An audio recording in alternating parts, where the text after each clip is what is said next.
12 આંકડાશાસ્ત્ર પ્રકરણ નંબર 1 સૂચકાંક। આજે આપણે હવે શીખીશું નવી રીત।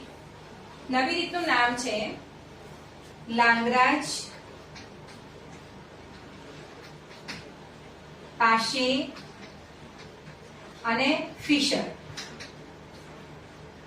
આ ત્રણ આંકડાશાસ્ત્રીઓએ સૂચકાંક શોધવાના જે સૂત્ર ઉપરથી આપણને મેથડ શીખવાડેલી છે એ મેથડનો આપણે આજે અભ્યાસ કરીશું। લાંગરાજને આપણે કહીશું IL, પાશે યાની IP અને ફિશર એટલે કે IF। લાસ્પેયરનું સૂત્ર કેવી રીતે બનશે? તો લાસ્પેયરનું સૂત્ર બનાવવાની મેથડ છે IL સૌથી પહેલા તો આપણે લખીશું સિગ્મા, પછી લખી દેવાનું PQ, નીચે પણ સિગ્મા PQ। હવે આ રીતે યાદ રાખવાનું કે લાંગરાજને આપણે 1000 રૂપિયાનો ચાંદલો કરવાનો છે, બરાબર? તો P ની જગ્યાએ અહીં લખી દઈશું 1 0 0 0। આ તમારું સૂત્ર તૈયાર થઈ ગયું। IL sigma P1 Q0 upon sigma P0 Q0। હવે આપણે જઈએ પાશે। પાશે એટલે કે IP। IP માં કેવી રીતે સૂત્ર રેડી થશે? તો સિગ્મા PQ, નીચે પણ સિગ્મા PQ। હવે પાશેને આપણે 1101 રૂપિયાનો ચાંદલો કરવાનો છે, એટલે 1101 સમજ પડી? 1101 એટલે આ રીતે આપણું સૂત્ર તૈયાર થશે sigma P1 Q1 upon sigma P0 Q1। અને હવે આપણું છેલ્લું સૂત્ર છે ફિશર। ફિશરની રીતે સૂચકાંક IF રૂટની અંદર આપણે લખી દઈશું IL યાની કે લાસ્પેયરની રીતે સૂચકાંક, અને IP યાની કે પાશેની રીતે સૂચકાંક। લાસ્પેયર અને પાશે બંનેનો જે જવાબ આવે એનો ગુણાકાર કરી અને પછી એનું વર્ગમૂળ શોધીશું, એટલે આપણને ફિશરનો સૂચકાંક મળી જાય। અને ફિશરનો સૂચકાંક સામાન્ય રીતે આદર્શ સૂચકાંક તરીકે ઓળખવામાં આવે છે। જ્યારે તમે દાખલાની અંદર એવું કહેવામાં આવ્યું હોય કે આદર્શ સૂચકાંક શોધો, તો એ સંજોગોમાં આપણે કઈ રીતે શોધવાનું છે? ફિશર। ફરીથી આપણે રિવિઝન કરીશું એક વખત। લાસ્પેયરનું સૂત્ર કેવી રીતે બનશે? સૌથી પહેલા સિગ્મા PQ લાસ્પેયરને આપણે કેટલા લખીશું? 1000, યાની કે આ રીતે યાદ રાખવાની મેથડ છે કે લાસ્પેયરને આપણે 1000 નો ચાંદલો કરવાનો છે અને પાશેને આપણે કેટલાનો ચાંદલો કરવાનો છે? 1101। એટલે બંનેમાં PQ લખી અને પછી 1000 તમારું સૂત્ર ઓટોમેટિક રેડી થશે P1 Q0 P0 Q0। એ જ પ્રમાણે પાશે sigma P1 Q1 P0 Q1। તો યાદ શું રાખવાનું છે? લાસ્પેયર હોય તો 1000 અને પાશે હોય તો 1101। અને ફિશરના સૂચકાંકની અંદર લાસ્પેયર અને પાશે બંનેના જવાબનો ગુણાકાર કરી અને એનું વર્ગમૂળ શોધી નાખતા આપણને ફિશરનો જવાબ મળી જશે।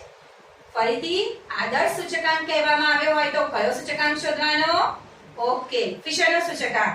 ઓકે, ના હવે આપણે દાખલો એક ઉદાહરણ આપીને સમજીએ। આપણે એક એવું ઉદાહરણ લઈએ કે જેમાં લાસ્પેયર, પાશે અને ફિશર ત્રણેની પદ્ધતિએથી આપણે આ સૂચકાંક શોધીશું। આપણે એક રકમ અહીંયા હું લઉં છું।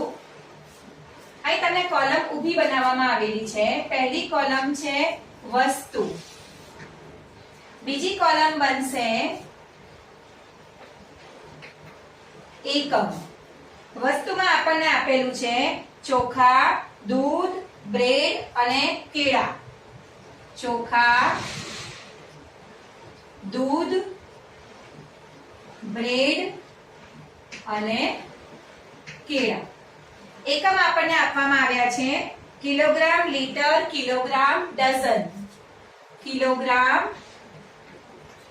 લીટર, એના પછી કિલોગ્રામ અને લાસ્ટમાં આપવામાં આવેલું છે ડઝન. એના પછી હવે આપણને 2 વર્ષના ભાવ આપવામાં આવ્યા છે. પહેલો ભાવ છે 2016 અને બીજો ભાવ છે 2015. તો 2016 અને 2015, તો આમાં એ ડિસાઈડ કરો કે કયું આધાર વર્ષ કહેવાય અને કયું ચાલુ વર્ષ કહેવાય. તો જે અગાઉનું વર્ષ હોય એને આધાર વર્ષ ગણાય અને જે ચાલુ વર્ષ હોય યાની કે કરંટ યર હોય એને ચાલુ વર્ષ તરીકે આપણે લઈશું. આધાર વર્ષને આપણે લઈશું P0 અને ચાલુ વર્ષના ભાવને આપણે લઈશું P1. ઓકે. P यानी कि प्राइस, P यानी प्राइस. P0 એટલે કે આધાર વર્ષની પ્રાઇસ અને P1 એટલે ચાલુ વર્ષની પ્રાઇસ. એના પછી બીજી બે કોલમ બનશે Q0 અને Q1. Q यानी ક્વોન્ટિટી, Q यानी ક્વોન્ટિટી. Q0 એટલે આધાર વર્ષનો જથ્થો અને Q1 એટલે ચાલુ વર્ષનો જથ્થો. હવે હું અહીંયા કોલમ રેડી કરીશ.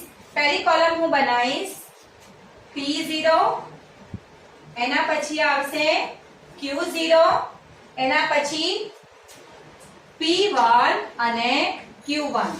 હજી હું પ્રશ્ન જ લખી રહી છું. ગણતરી આપણે લખીને પછી ગણતરી કરીએ. પહેલા આવશે P0 ની કોલમ, પછી Q0, પછી P1, પછી આવશે Q1. ફરી એક્સપ્લેન કરું છું.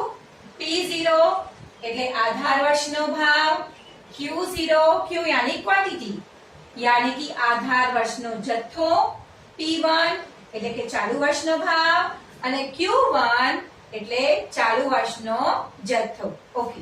હવે આના ઉપરથી આપણે રકમ નક્કી કરીએ. P0 માં છે 39, 40, 45, 30. 39, 40, 45, 30. એના પછી Q0 છે 1, 12, 2, 2. 1, 12, 2, 2. P1 આપણને મળશે 40, 44, 50, 36. 40, 44, 50 અને 36. Q1 હવે મળશે 1.5, 10, 1.5, 1.5. 1.5, 10, 1.5 અને 1.5. હજી આ પૂરો સવાલ જ છે. બરાબર. જવાબની શરૂઆત હવે થાય છે. જવાબની શરૂઆત આપણે કેવી રીતે કરશું? તો સૌથી પહેલા આપણે એ ડિસાઈડ કરીશું. પહેલા અહીંયા હું લાસ્ટ પેયર નું સૂત્ર લખીશ. લાસ્ટ પેયર એટલે કે IL. કેવી રીતે સૂત્ર બનશે? Sigma P Q, sigma P Q. Last payer ને આપણે કેટલા આપીશું? 1000 यानी कि 1 0 0 0. હવે આ સૂત્ર ઉપરથી આપણે કોલમો ડિસાઈડ કરીશું કે ભાઈ અહીં મારે કઈ કઈ કોલમો બનાવવી છે. મને કેવી રીતે ખબર પડશે? તો અહીંયા જુઓ. Sigma P1 Q0. તો હવે આમાં તમને P1 Q0 ક્યાંય દેખાય છે? ઓકે. આ બંને કોલમો છે. આ કઈ કોલમ છે? P1 અને આ કઈ છે? Q0. તો અહીંયા આપણી કોલમ બનશે P1 Q0. હવે આ બંને કોલમોનો આપણે અહીં શું કરીશું? ગુણાકાર. 40 એકા 40. કેલ્સી હાથમાં રાખજો. કેલ્સી થી આ બંને કોલમોનો ગુણાકાર તમારે અહીંયા રેડી કરવાનો છે. 40 આવશે, પછી આવશે 12 ગુણ્યા 44 यानी कि 528. 2 ગુણ્યા 50 એટલે કે આવશે 100. 2 ગુણ્યા 36 એટલે આપણને અહીંયા મળશે 72 કેલ્સીની મદદથી આ કોલમનો આપણે સરવાળો કરીશું. એને લખીશું, કેટલો આવે છે સરવાળો? 740. હવે આ કોલમને આપણે કયા નામે ઓળખીશું? Sigma P1 Q0. Sigma P1 Q0. Sigma એટલે સરવાળો. સિગ્મા એટલે સરવાળો. કઈ કોલમનો સરવાળો?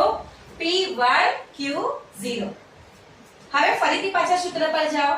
અહીંયા નજર નાખો, અહીં શું લખેલું છે? P0 Q0. તો આના ઉપરથી હવે બીજી કોલમ રેડી થશે. બીજી કોલમને આપણે નામ આપીશું P0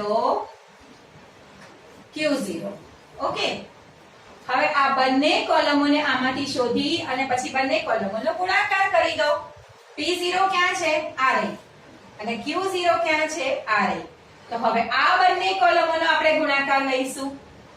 તો 39 એકા 39. 40 ગુણ્યા 12 કરો 480. 45 ગુણ્યા 2 કરો 90 થશે.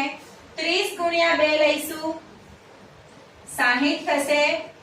હવે આ કોલમનો સરવાળો કરીશું. કેટલો મળશે આપણને? 669 એટલે કે 669. આ મળ્યું આપણને સિગ્મા P0 Q0. શું મળ્યું? સિગ્મા P0 Q0 બરાબર 669. હવે આ બંને ડિજિટને આપણે સૂત્રમાં મૂકી દઈશું. બરાબર? બંને ડિજિટને આપણે સૂત્રમાં મૂકતા ગુણાકારમાં અહીંયા 100 લેવાનું ભૂલવાનું નહીં. P1 Q0 અહીં કેટલા મળશે આપણને? 740. P0 Q0 669 અને મલ્ટીપ્લાયમાં કેટલા લઈશું? 100.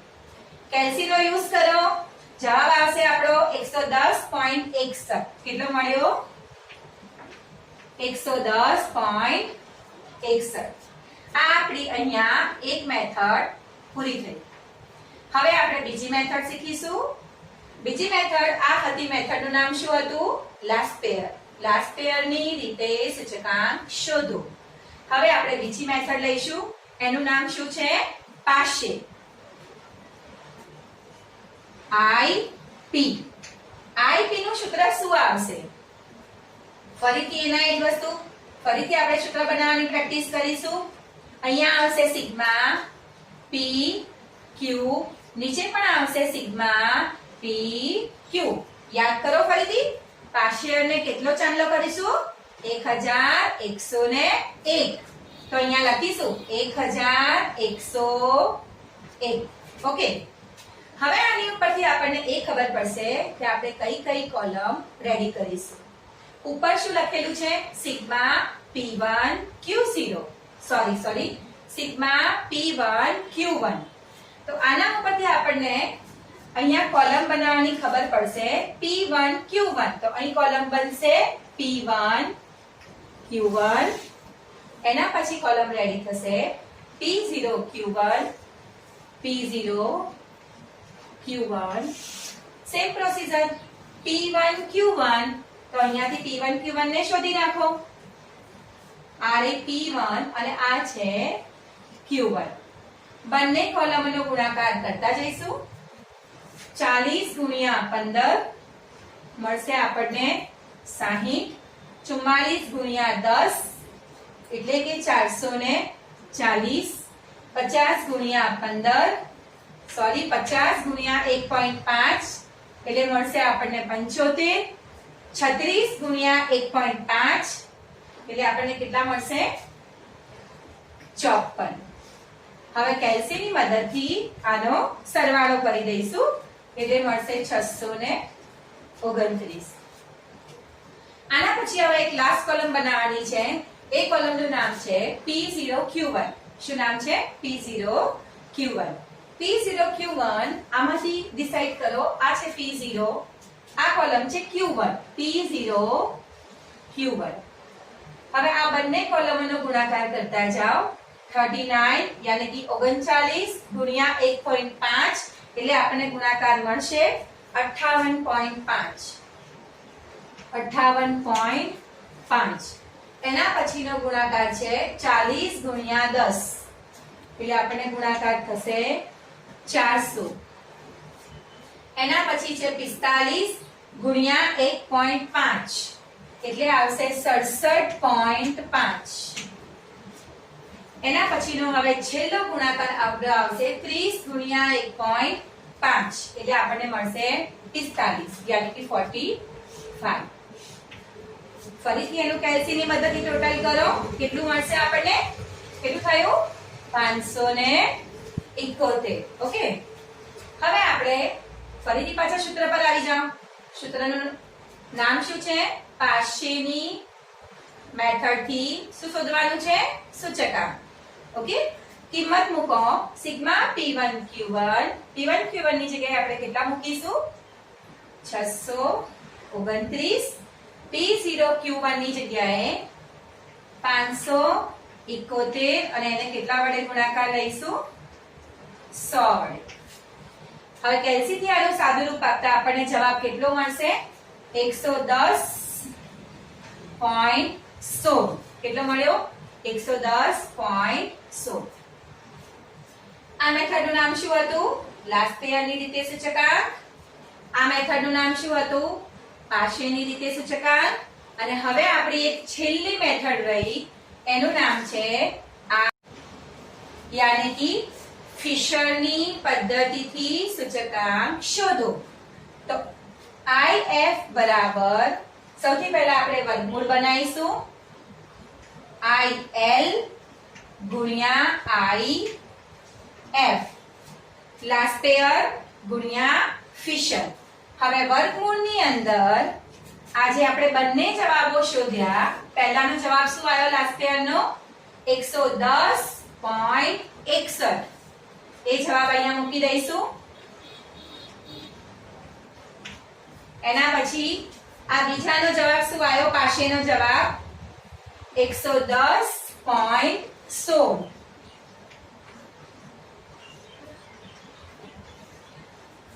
હવે કેલ્સીની મદદથી આ બંને રકમોનો આપણે ગુણાકાર કરી લઈશું. 110.16. દરેક જણા કેલ્સીનો યુઝ કરવો ખૂબ જ જરૂરી છે. જો કેલ્સીનો યુઝ નહીં કરો તો તમારી પેપરમાં સ્પીડ આવશે નહીં. ડાયરેક્ટ જવાબ ક્યારે પણ કોપી કરતા નહીં. 110.6 ગુણ્યા 110.16, બંનેનો ગુણાકાર આપણને મળશે. ફટાફટ ઝડપથી કરો. અને વર્ગમૂળ શોધતા આપણને જવાબ મળશે 110.38. કેટલો જવાબ મળશે? 110.38. આ હતો ફિશરનો સૂચકાંક. ઓકે.